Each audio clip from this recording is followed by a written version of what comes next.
Welcome to Terra Talks, where we talk about all things real estate. In each episode, we'll tackle current trends and topics of interest, both locally and regionally. However or wherever you decide to tune in, you're not going to want to miss this. Hi, I'm Lianne, Earle, real estate agent at Terra Caribbean. And I'm Zina Addison, real estate agent at Terra Caribbean. So today, Zina and I are going to talk about our different experiences that we've had in purchasing our own family homes. Yes, so we had very different experiences. I have been looking for a home, I think, for the last 3 years. And my husband and I have come across a handful of homes that we thought would be a great fit for us. The first one, it checked a lot of boxes. Yeah. And, we're really excited about it, but the location, which I think a lot of people underestimate, location is really important. Yeah. The location really wasn't a good fit for our lifestyle. I just want to cut in there. Yeah. I remember Zina called me and she's like, we're going to go look at a house. And I was like, that's really exciting. Yeah. And then I was like, where is it? And she told me where it was. And I was like, but Zina, where do you live? Where do you work? Where does your husband, all these different things. Yeah. But you were still keen on it. Yeah, I was very keen. I felt like it checked a lot of boxes, but Lianne was like, good luck. I know exactly where you're going. And I was like, you'll see. Anyway, so we did go. It was lovely, but when it came down to it, the location just was not a good fit. It was too much of a sacrifice. So we moved on from that one. The second one, and Lianne, I'll say, has been on the journey with me. I have. She is my personal real estate agent, although I am a real estate agent. We do have our internal agents here as well. So she knew about the second one as well. It was a rare gem, completely loved it, but it didn't work out. And in hindsight, it was for the best because it turned out that property had a lot of issues, structural issues, so we moved on from that. You got far enough in that one that you did, you were talking to the structural engineer. Yeah, yeah, I got far enough and we just realized it would have been too much work on the property. And so the last one that we really loved, again, it was great, but just didn't work out. The owner at the time, the owner wasn't ready to sell. So we moved on from that. I didn't hear about that one. Okay, that one I didn't tell you about. But so we moved on. So after a few disappointments, we, continued to just keep the faith and our hopes up. And Lianne actually sent me a property and she was like, you have to go and look at this property. So I looked at it. She sent me the listing. I looked at it and I was like, it's nice, but I don't know that it's the one. It's not really checking the boxes for me. She's like, no, you have to go and see it in person. Yeah. And important. Yeah, it is important because sometimes, you may see a property online and it may just look like okay, but I think it does make a big difference. Obviously, going to see it in person, things can change. Yeah. And so when we went, it was like one Saturday and I told my husband and he was like, I just felt like he would not be interested because I know him. But he was like, what, it doesn't hurt to go have a look. So we did. And when I tell you that when we got there and we walked into the space, it just had such a welcoming energy about it. The owner was there. He was lovely. It was just very warm. I immediately could imagine myself in the space. Yeah. And I was like thinking about all the things that I could do with it. We ended up spending quite a bit of time there. And to my surprise, my husband really loved it as well. And so I think, when we left there, we felt so good about the whole thing. And I think my whole takeaway from it was, well, one, trust your real estate agent, right? Give credit to Lianne. And sometimes we think we know what we want, but our agent may realize that there's a property out there that would be a good fit for us more than we know, or see it being a good property in the long run. So just trust your agent, trust the process, go and have a look at the property, even if you think it's not checking every single box, because you might get surprised like I did. And the rest was history. Well, what would you say was the timeline from when you said, we actively are in the market searching and to finding your home? Just in terms of months, because I think it's something that, you can get you can find yourself in despair that you haven't found the right home. Yeah, and I think, like I said, it can happen really quickly for some people, and for some people, like for me, for example, it took a longer time. I was in the market, I want to say, for like at least 3 years. I was seeing a handful of properties that, were interesting to me, but really, it took me 3 years to find my. Well, when I don't want to be this is not to sound. But I mean, I guess from the first house it was maybe 6-7 months. Oh well, yeah, right? yeah. From the first house I saw, it would have been like 6-7 months. Right. But and I think when we saw it, we knew, and I think that's really true. Like when you walk in and you get the vibe, you know this is your home, and that's exactly what it was. Mm-hmm. And now I'm on my way to owning my first home. Thank you, Lianne. That's exciting. Yeah. So what about you? What was your experience? Well, first of all, just want to say that it was kind of funny going through this process with you, right? Yeah. Because Zina and I both were looking for homes at the same time, and we kind of had similar, the amount of bedrooms, type of home, price point, etc. But different locations. So that was key, because it was a bit funny. There was a property that I knew was coming up, and I was like, I don't know if I should tell Zina, because will she take it from me? Because that's something that happens, right? Yeah.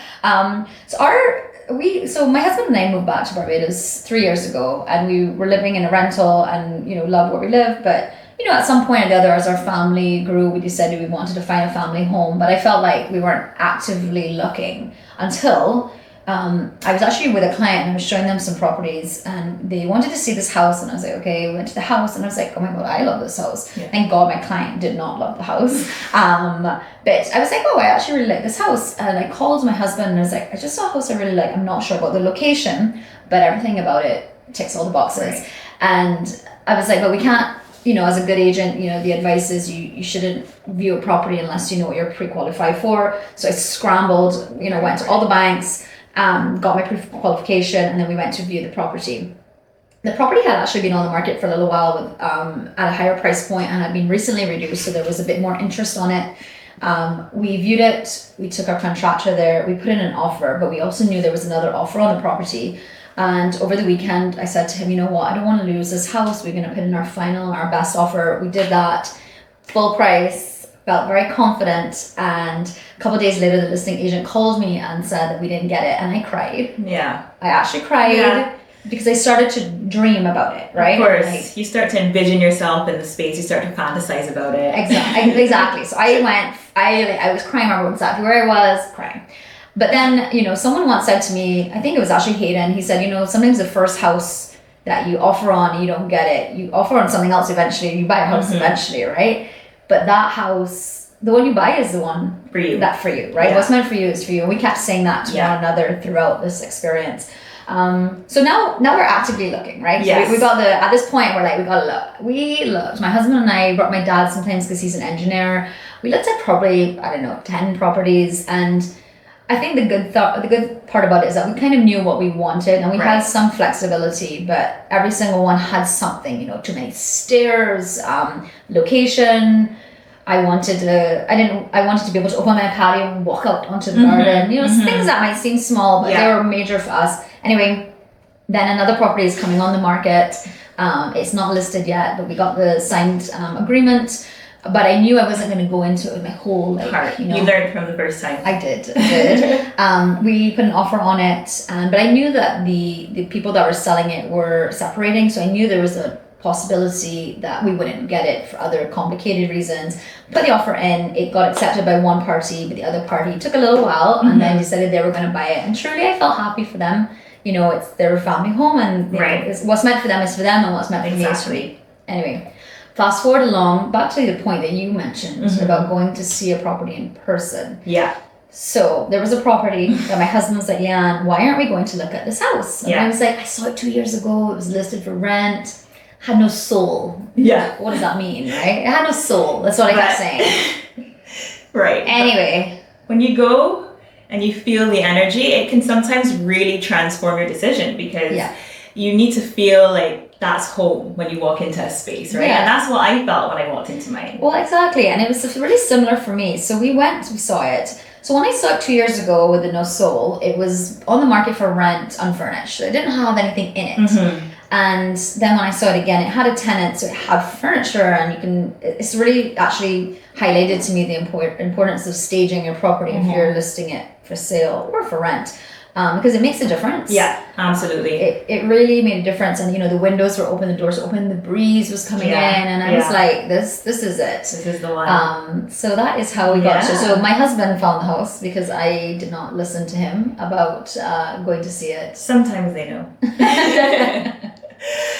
So that's about our search. So it was actually really good though, because we had each other on the process, in the journey, and we made it. So go us. Yes, go us. And I guess like the important part about that as well is, when you are on your own search looking for a property, you have your real estate agent, right? Yeah. No, you do. And you have your real estate agent to guide you through the process. They know what you want. They know what your needs are. And a good real estate agent will listen to you, understand your wants and needs, and, keep you in mind for anything that comes up. They'll search for you, and they'll make it happen. Like I said earlier, it can happen overnight. It can happen really quickly, or it might take a little bit of time. But just trusting the process and being patient, which I had to do, and now I'm here, and it's really worth the wait when you find the perfect home. And I think the other, the first house that we saw that we loved and that we offered on to this point here was less than a year, and a year can feel like a long time, right? Especially if it's something you really, really want. But Barbados is not a saturated market with supply, right? We are a small island. There's only a certain amount of homes, and there's only a certain amount of homes for sale. So you do have to have some patience and just know the right one will come along. And the location, by the way. So the first two that I offered on, the location was the only thing that I was like, it could make this work. But the one that we're buying, as soon as we made that decision, I was like, this location. And there's going to be no perfect property, but you just want something that checks majority of the boxes. And like me, one of the things that I really wanted in a property was like a beautiful view, but that comes with a real hefty cost as well. But you know what? The property that I have, it does not have a view, but it is beautiful. And I think the important thing is making the space your own and seeing what you can do with the space. So and we're on our way now, so I'm really happy about that. And then, the next thing is, right, after the search comes the process, right? How are you going to actually attain that property? Because it's one thing to find a property that you love, a beautiful property, but your financing has to align so that you can actually make that property yours. So I'll let you lead that. So earlier I talked about, or previously I talked about, we went and we got our pre-approval. So at that time I reached out to 4 or 5 contacts at different banks, and your real estate agent will have these contacts as well, because we refer clients all the time to bankers. And it was really interesting. I got back the pre-approval amounts from 4 of the 5 banks, and the 5th one I didn't. It was my own bank, which was a bit, a little disappointing. But, that got rectified eventually. But I actually stuck with the one that, he calls me maybe every 2 weeks from the first house. He called me every 2 weeks, say, hey, Lianne, you found the house. We still have this offer on. Just, keep me posted. He just kept the communication going. And that's something that was important to me. Absolutely. Because I want to know if I'm calling you for advice as my banker, that you're going to answer, or you're going to call me back. And that was important. So that's the bank I stuck with.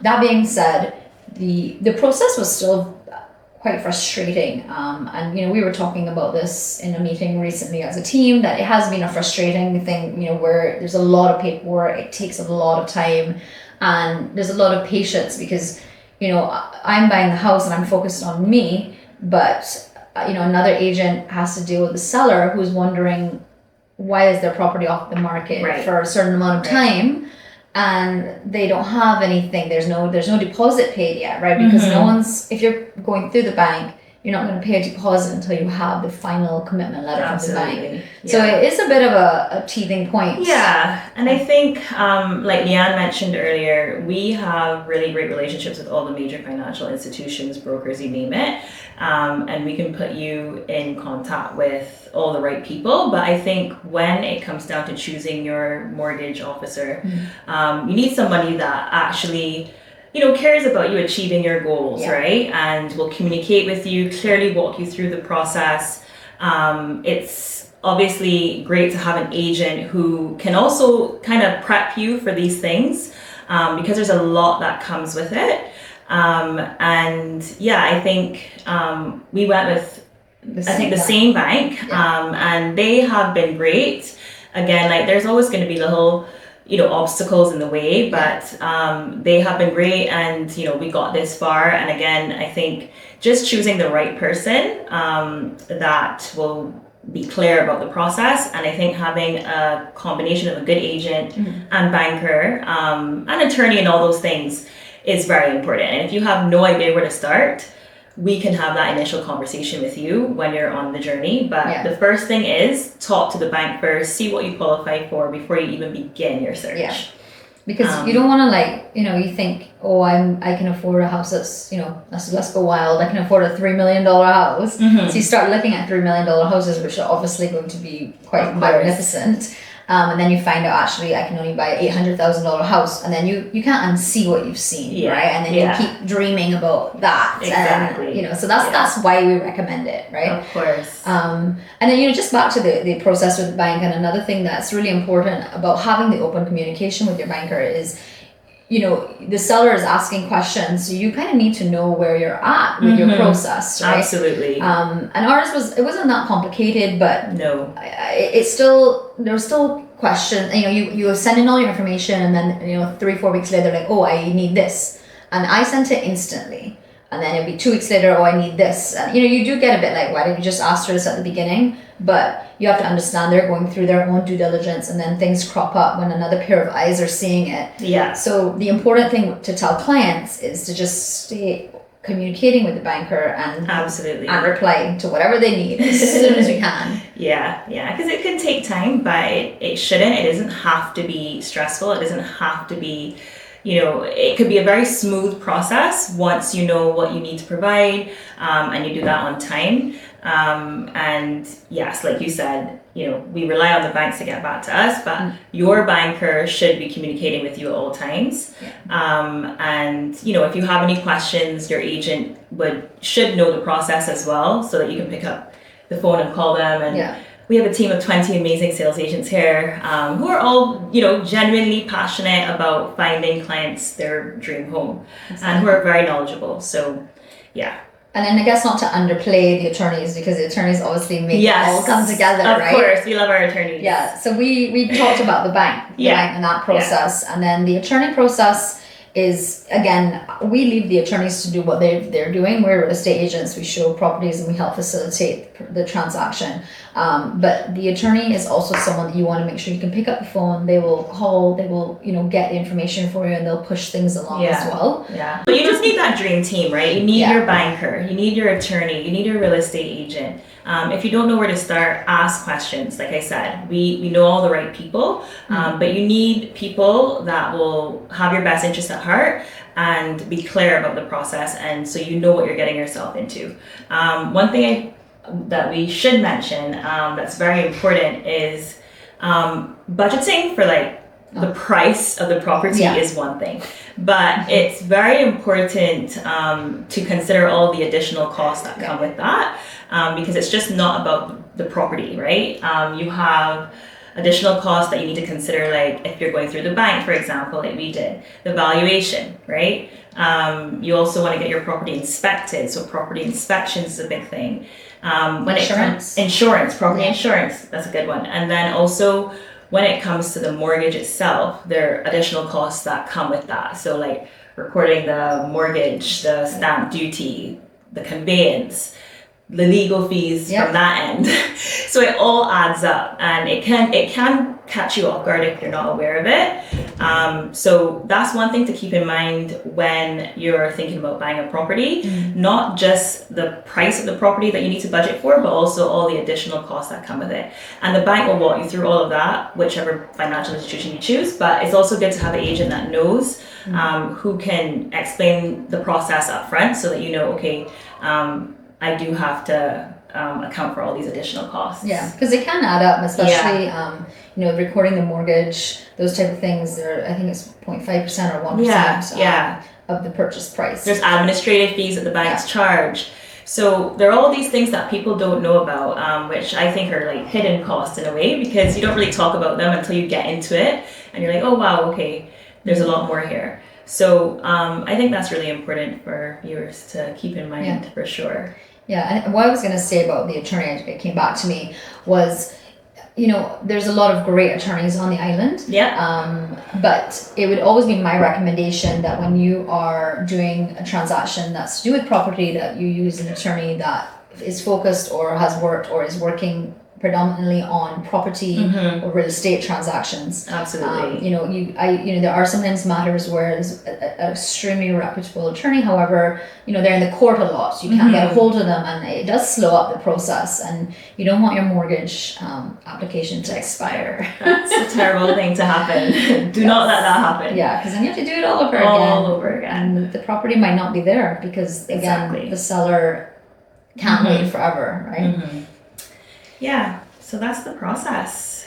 So, in summary, looking for your property, it can feel daunting, and, you always, sometimes you can feel it right away, and sometimes you have to check out a few bad apples to find the one.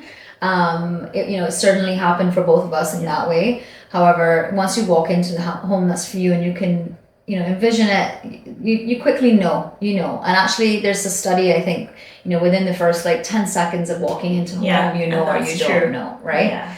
And then, it gets exciting. Like she said, it can feel overwhelming, but like we mentioned earlier, with the right people on board, having the right advice, it doesn't need to feel overwhelming. It doesn't need to feel daunting. I think there's a lot to be excited about in owning your own home and the process as well.